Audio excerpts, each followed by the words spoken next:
Timeout. Timeout. All right. So the Masters are going on, right? They are. Yeah, kicked off yesterday. Crazy. I can't believe it's already that time. Yeah, second week of April. Well, there's a guy named Jose Luis Ballester. And he decided that he had to go pee-pee.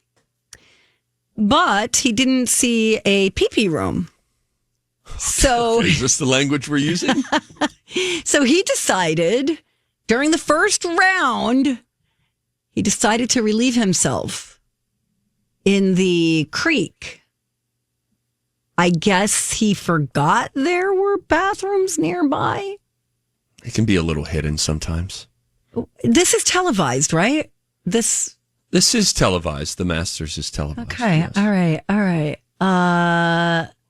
Let's hear him explain himself. Give the man an opportunity to speak for himself, and then I will tell you the issue that I have with him, and it's not what you're thinking. Okay. I completely forgot that we had those restrooms on the left of the tee box. Didn't really know where to go, and since JT had an issue around the green, I'm like, okay, I'm just going to sneak here in the river. Probably the people would not see me that much, and then they clap for me. Probably one of the clubs that I really got today, like real loud, so that was kind of funny. I mean, it was not embarrassing at all for me, so if I had to do it again, I would do it again.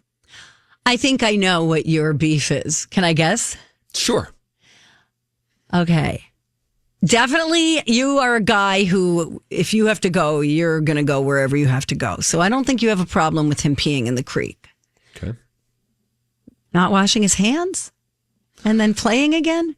No, I feel okay about that. You're not really touching other people. It's a pretty solo sport. Yeah, until you shake someone's hand. Yeah, but then it's your responsibility as an adult to go wash up after.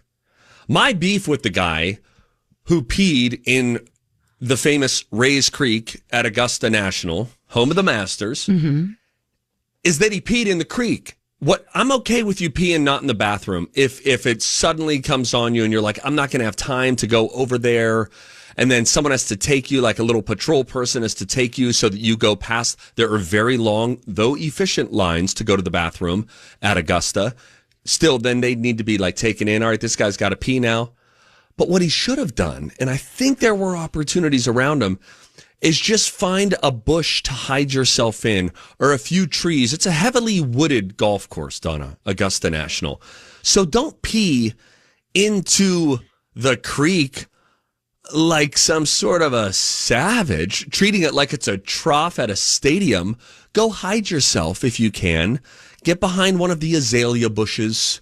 Hide behind the trunk of one of the many, many beautiful trees and pee there. I'm okay with you peeing outside of the bathroom, but I'd say find a way to make it more discreet as opposed to making noise as it goes into the body of water. I felt a little... No, because a creek, isn't it like a babbling thing? Yeah, kind of. Just make a noise, and then it kind of blends in then. Yeah, I say no. Take it into the bushes there. I say, listen, you are a human being and nature calls. What are you going to do? I am totally okay with this guy, even though most people are kind of putting him in timeout. You know what I find fascinating? So you've got this story about this guy peeing at Augusta National. Is it okay? Is it not? I was thinking about this when I was walking my dog the other day. You got dogs all over the place who are just peeing and pooping anywhere they want. Mm-hmm. Now, we pick up the poop afterwards, but let's just say it's pee. Peeing on a tree, 10 steps later, I'm going to pee on this dandelion. 15 steps later, I'll pee right in front of this person's yard. They're peeing all over the place. They're conjuring up urine in their body. They are manifesting more urine just to pee more in various places. Well, they're not letting the full load out. They're saving it so they can pee on top of other dogs' pee and whatnot. I know, but it feels like sometimes they'll do a pretty good bladder dump, and then they just keep, like if you took them on a 4-hour walk, they'd keep pushing. Yeah. At some point, the thing's going to pop right off. But imagine if people did that. What is the difference between dog urine and people urine? Like if I was walking and then said, you know what, I just need to pee. I'll pee right near this light post. It'll be near the other dog urine. That would be heavily frowned upon culturally. But like from a germ standpoint, is it different? My pee versus a dog's pee? I'm not protesting dogs peeing. I have a dog who pees, and that's fine. But it's interesting that somewhere along the way, we're like, but people shouldn't be peeing.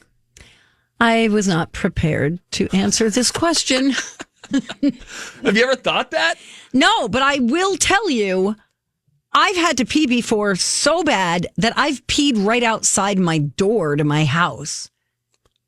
What? I have. I've literally, I think my door was locked once and I didn't have the key handy. And I was like, oh my God, I can't hold it anymore. I'm just peeing.